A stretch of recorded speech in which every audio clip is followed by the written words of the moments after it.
How to do a resume. I can't believe it's taken me this long to make a video on making a resume, but here it is, how to create your resume. A resume is basically your own personal report for your career. The same way a business has its balance sheet and financial records to outline the important figures of the business, your resume outlines the important work experience and education. You submit a resume towards a job application, and this is what your potential employer/future boss sees before anything else. In some cases, you can hand in your resume in person and make a good first impression in person. However, this isn't as common these days as you'd like to think, especially if you're applying at bigger companies. So, what gives me the authority to tell you how to do your resume? Well, I've applied for countless jobs over the years and had numerous job interviews.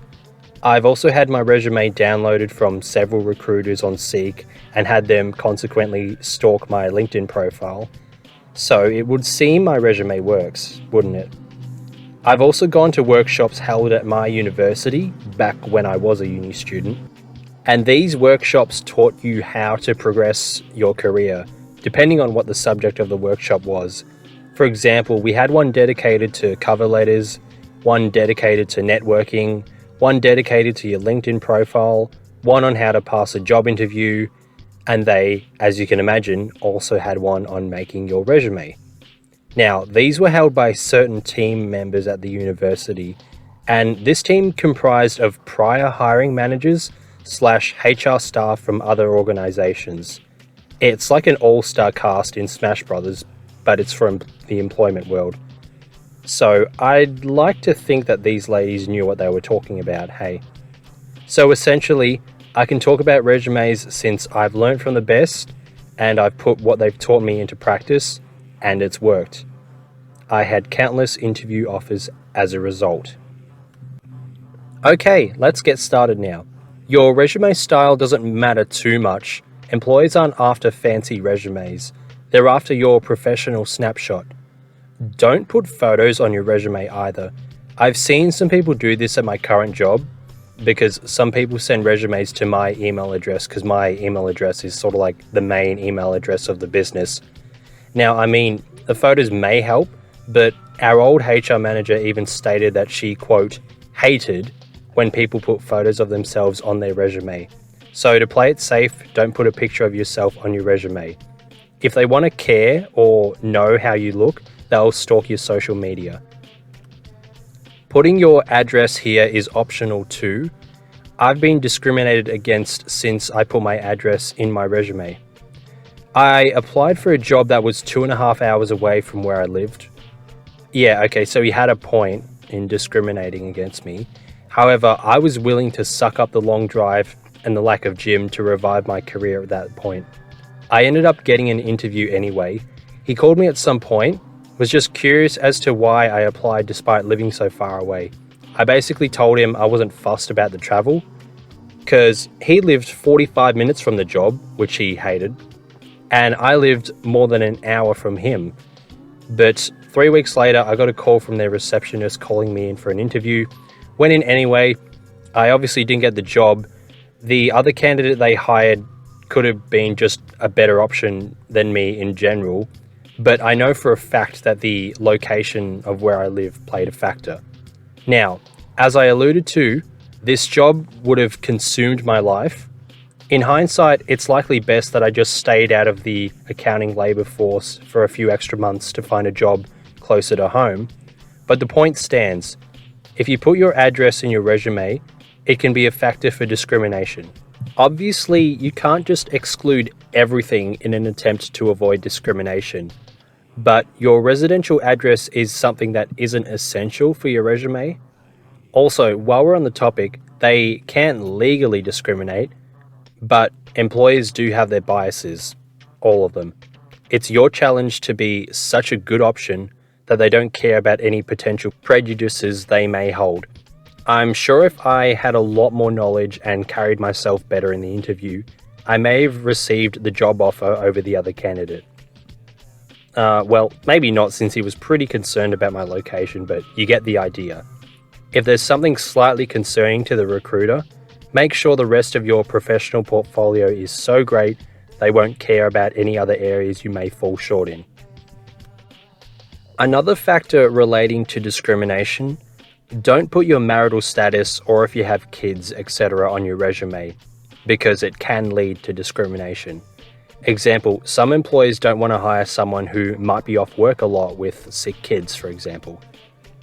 Some jobs it may be necessary to mention kids. Example, if you're applying for a part-time role, the employer might ask why you want a part-time role instead of a full-time role. In that case, I have kids I want to spend time with might be a good response. Keyword here, might. But that's part of the complexities of job interviews. I made a video ages ago, linked here, although eventually I'll do an updated version of it since that was recorded on like a $20 microphone from Amazon, and this current microphone is $170 from JB Hi-Fi, and I'll probably need an even better microphone, but I digress. Back to the resume. Just avoid adding anything that isn't relevant to you as a professional. Your kids, your partner, address, doesn't matter. Now, obviously you need to include things like your name, phone number, etc. that aren't relevant to your career unless you're like a news anchor, so that, you know, they can contact you. But other than this, everything on the resume should be relevant. Some cases you can list volunteer work at local sports clubs if you're applying for a job that has a preference for people who are involved in the community. And yes, I have seen this, but you'll understand this once you've watched the rest of the video. You'll know if stuff like that is relevant to include on your resume. Now, you want to add your contact number and contact email here. Contact number is obvious. Just make sure you have a professional voicemail set up. Example, don't say anything like, yeah, whatever, you called me, just leave a message, I'll call back. Say something like, hello, you've rung, insert name here. Sorry I can't take your call right now, but if you'd like to leave a message, I'll get back to you as soon as I can. Thank you. This way, if they call you and you don't answer, you make a good first impression before you even speak to them. Another thing I've seen people do is in their voicemail, they say, hello. They pause for like 5 seconds and they say, yeah, sorry, I'm not actually here. Yeah, don't do this. Nobody finds it funny. As for emails, just make sure it's not something stupid like sexlover69@gmail. Basically, make sure it's something that your 7th grade teacher would allow you to do. That is, assuming your 7th grade teacher wasn't immature. Your name.last name@mailprovider.com is more than sufficient.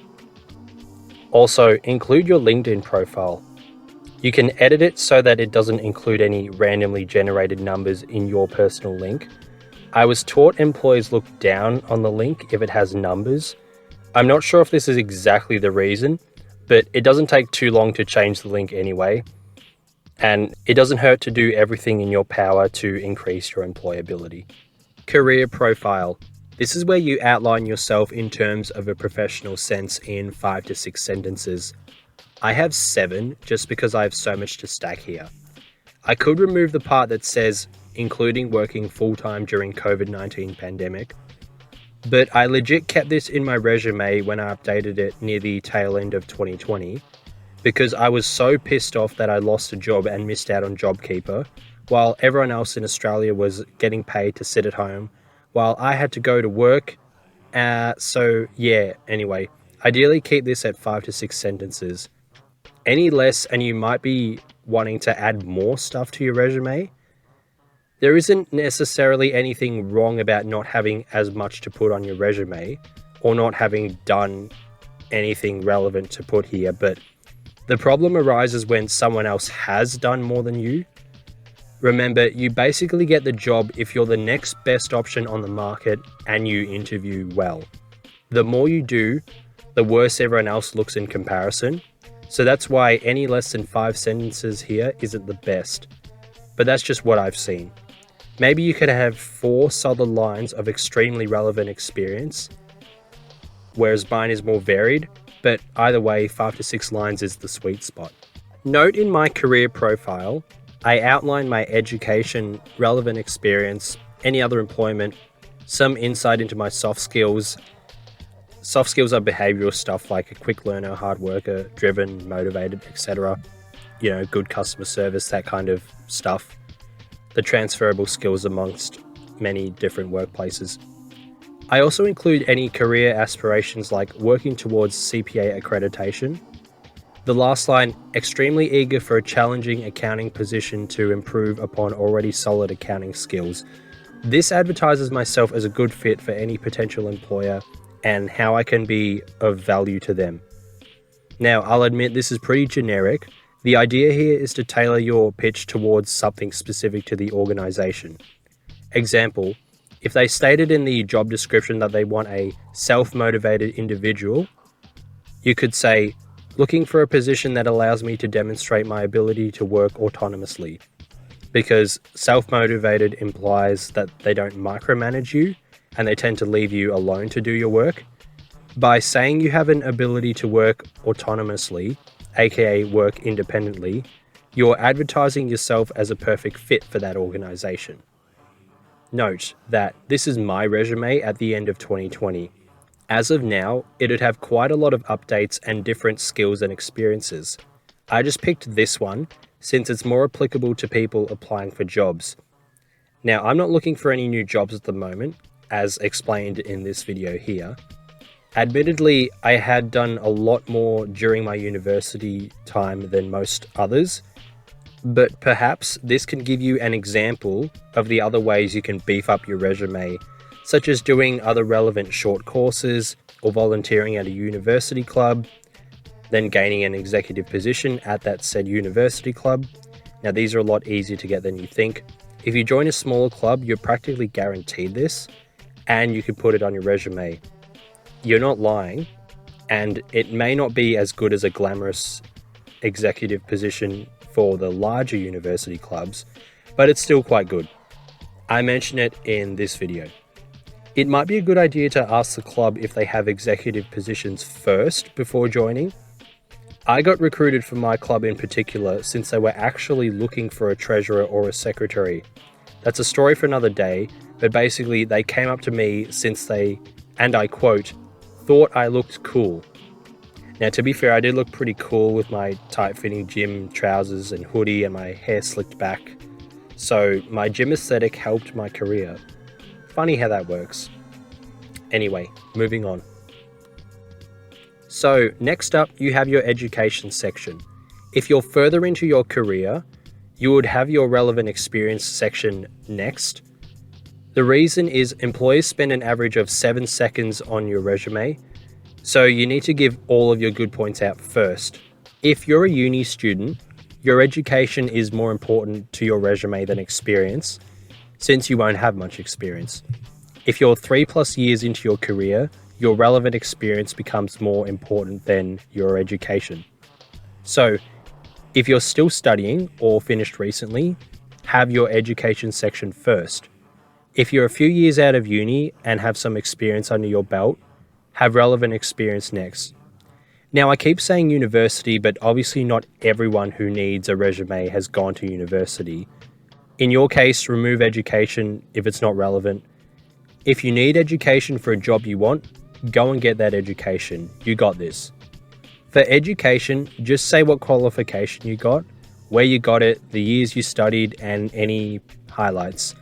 The last 3 dot points I added aren't super necessary, but I added them anyway.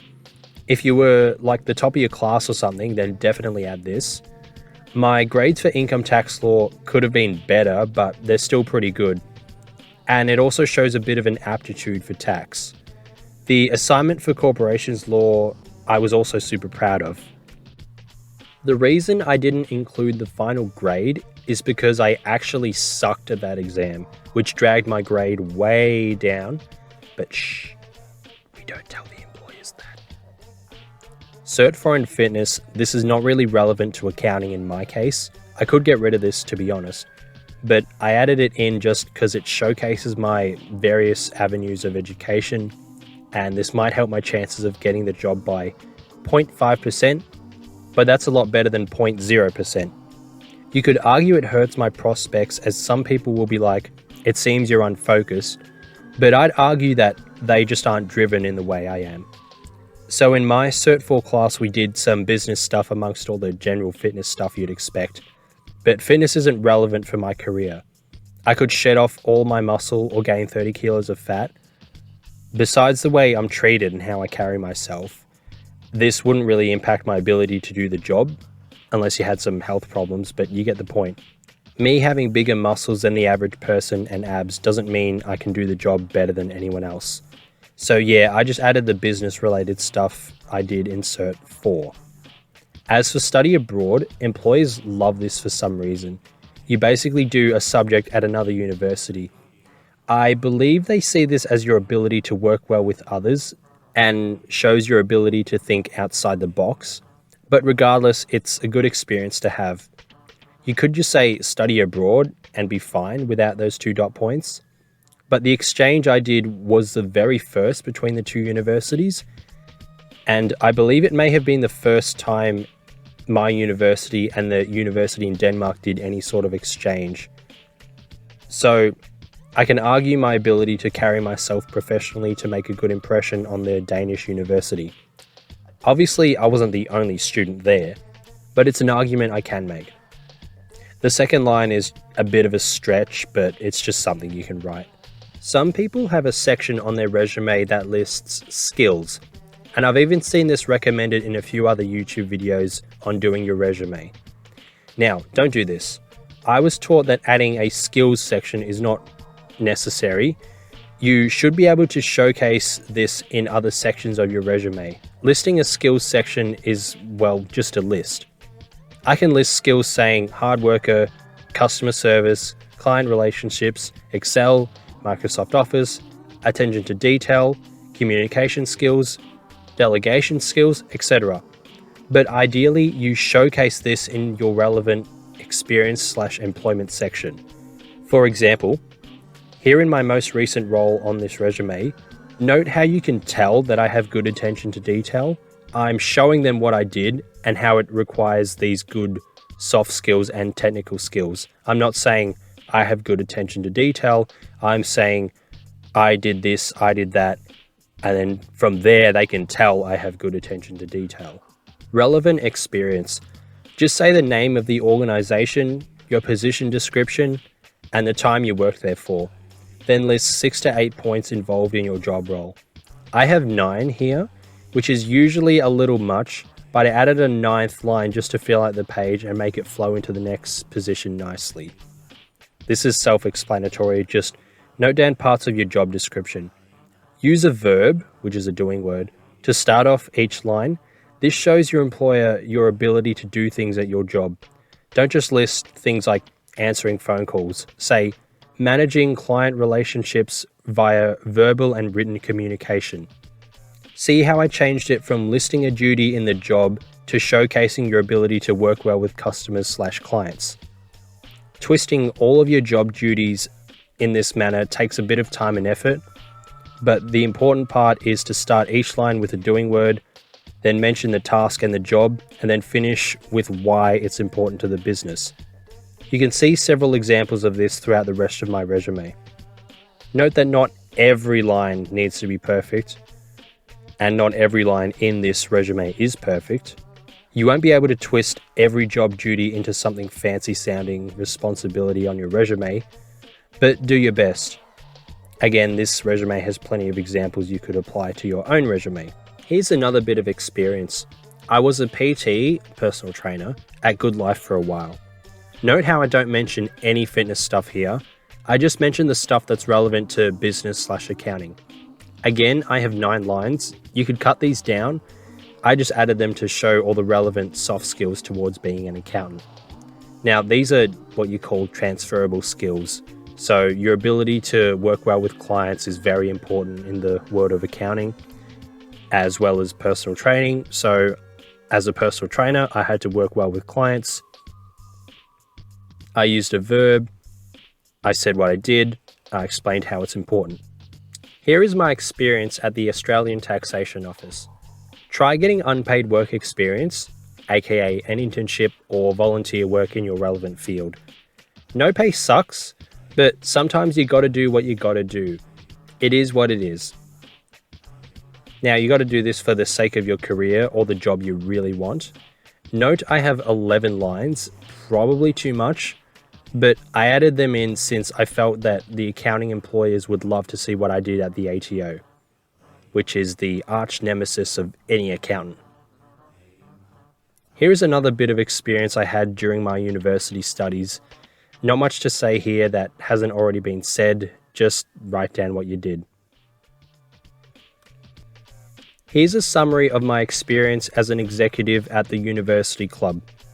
Note how a lot of this stuff is relevant to my career, and even if it wasn't, it's still experience in dealing with people and working in teams, which is more valuable to employers than you'd think. No one wants to hire someone who they think will treat their customers/clients like crap, and they can't get along with their other co-workers. Furthermore, it's more work experience than someone who didn't put in this type of work during university. So again, you get the job if you're the best on the market and you carry yourself well in an interview. By doing more than others, you become better than the others. Eventually, with enough work, you become the best in the available job market. You're then next in line for a job when it arises. I don't see unpaid work experience as unpaid. I get paid in resume credit, work experience, and ease of future employment, which is more valuable than money if you ask me. If you want money, just work more shifts at a part-time job. You're leveling up your stats, which is why this channel is called Gamification of Life. I haven't done a good job at labeling/disguising work, study, gym, side hustle as leveling up your IRL skills so far on this channel, but I feel most people have already gotten the point. You can't put your kill streak on COD on your resume. You can put this unpaid work experience on your resume. Anyway, moving on. Employment. This is where you put stuff that isn't relevant to your career, but they're still jobs nonetheless. Supermarket isn't super relevant to accounting, but you do gain soft skills like dealing with customers, working in a team, etc. that carry over to the industry, aka transferable skills. Working at Woolies may not entail any bank reconciliations or tax returns, but it does involve working well in a team, taking orders/following instructions, dealing with customers/clients. So these are transferable skills. It's important to list these in your resume and focus on the skills that are most applicable to your new job role. Note how I mentioned the COVID-19 pandemic twice here? Can you tell I was pretty salty about having to work for my money during 2020? Just a quick side note, Macca's or McDonald's is the best job in terms of transferable soft skills to employers. What I learnt at university, like throughout all this extra workshop stuff, is that the number one thing employers will look for is if you've worked at Macca's, because it shows you can work in a high pressure environment. And Macca's has a lot of training for their staff. Like you can be at Macca's for 3 months and have like a crew trainer role, which looks really good on your resume.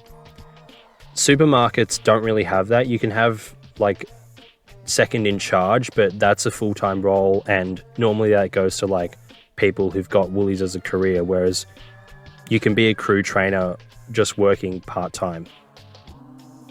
But that's not to say that other industries aren't high pressure or trained pretty well. It's just Macca's is the most common of these. Professional development. This is where you put the side work you've done for your career. Xero is a popular accounting software. Now, if you're an engineer/IT worker, this part is so easy to fill out. I know there are countless examples of these for those industries. Just small courses are fine. You know, it's a lot more than nothing. The ATO Super Guarantee assessment takes like literally 30 minutes, and you get like this mini qualification thing. So it's something extra to chuck on your resume.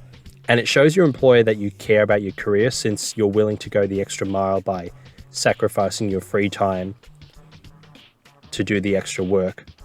Or the way I see it, you're trading in/exchanging your useless hours for some useful hours and useful stats to upgrade your life. Professional memberships. This is the least useful section of your resume. Most resumes don't actually have this. But what this is any memberships that relate to your career. Like the previous point, it shows your dedication to your career. This is easy for accounting since there's heaps of this sort of stuff. The Accountant's Daily newsletter is probably the least important to add here. It's just an email newsletter, but it's more than nothing. As you can tell, I was doing everything I could to outwork the other competitors in the labour market. I bet that they didn't think of this. One of the recruiters for the job I currently have was very impressed with this one particular photo that I had on my LinkedIn profile. And it was a snapshot of me in a crowd in some lecture held by CPA Australia. This wasn't study related, this was just held by CPA Australia. It wasn't related to my study course or anything. I took the time out of my day to go all the way to Melbourne, which is about 1.5 hours from my house, including traffic, to go to a lecture I really didn't need to go to, just because I was interested and I wanted something else to put on my resume. Now again, what other candidates are doing this? None. What impact does this have on my resume? Not much, but it's more than most. Anyway, I didn't realize this lecture was streamed online live, which would have saved me a bit of time and petrol, but I didn't realize this until I was already there. Anyway, turns out the lecture was filmed and put on YouTube. I was re-watching it at a later date, and turns out they took shots of certain segments of the crowd, and at one point I was a part of it. I was pulling a stupid face since we were just finished laughing at something the CPA lecturer said. I'm not sure how an accountant said something funny, but anyway. And although I did a silly face, I put a screenshot of that with a YouTube title in the image on my LinkedIn profile. And one of the recruiters really liked this since it was so out of the ordinary, but still relevant to my career. You know, a snippet of me in a crowd at a CPA lecture posted on YouTube. You can't say that that's the norm. And that helped me stand out and get my current job. Now, obviously this wasn't the primary reason I got the job, but you know what it did? It showed I go above and beyond, and it made me stand out 1% extra. But that 1% extra helped me land the job. See what I mean about doing the little things? Even if one day you go out to an unnecessary lecture for your career, the day away from the rest of your life may be a pain, but it can actually change your life for the better way down the track. Now this job has given me 1.5 years experience in counting, along with a lot of extra money that I wouldn't have otherwise. So I hope that this illustrates the point of doing a little bit more than the rest. Although this was more a LinkedIn profile and not for my resume, I could have just put this on my resume anyway, like attended CPA lecture, name of lecture here, held at Melbourne University, dated 19th August 2019, for example. Other professional development. You could just put this with the other professional development, as in the professional development we listed before. I just separated it since it's not directly accounting related, even if Excel is kind of related. I mean, it's pretty related to accounting, but it's not a direct accounting software or superannuation like the other professional development. So other professional development, since it's at the bottom of the resume, it's the least important. Referees, these are people related to your professional career. Example, your previous boss at your internship, your boss at some relevant work experience, your club leader at your university club where you were an executive member, stuff like that. It's proof you're not making up your resume. Of course, people can always get their friends to pretend to be a boss, but I feel you might eventually get caught out anyway. Now, I don't need to do this since I actually have experience and I wasn't a complete douche at my previous roles. So, I haven't burned any bridges.